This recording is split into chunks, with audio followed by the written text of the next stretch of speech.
Kamusta mga bata? Tara, samahan niyo ako sa isang masayang paglalakbay tungkol sa ating dila. Alam niyo ba na ang dila ay tumutulong sa atin para makatikim ng iba't ibang pagkain? Ang dila ay parte ng ating pandama.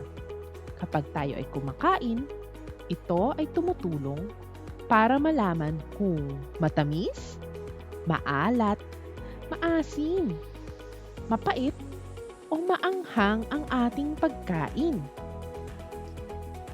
Matamis.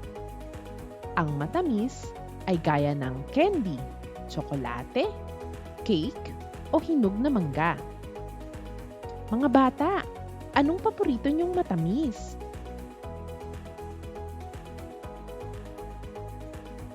Maalat, katulad ng patis, chichirya o tuyo. Sabihin nga natin, maalat ito.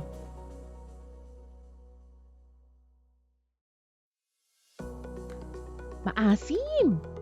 Ngayon naman, maasim.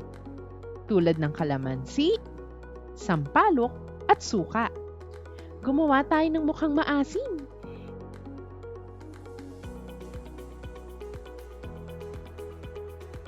Mapait.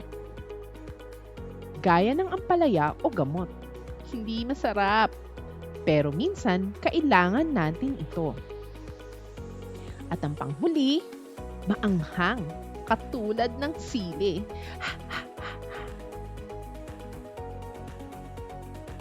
Maglaro tayo.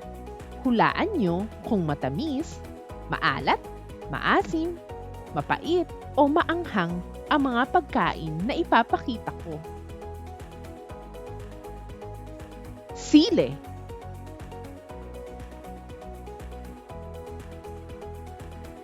Ampalaya.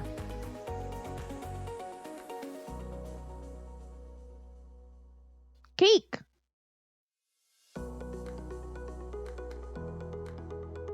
Tuyo. Kalamansi. Ang galing nyo mga bata! Ngayon, alam niyo na kung paano tumutulong ang ating dila sa pagtikim ng pagkain. Huwag kalimutang kumain ng masustansyang pagkain para laging malusog. Hanggang sa susunod nating pagtututo, paalam muna mga bata, hanggang sa muli!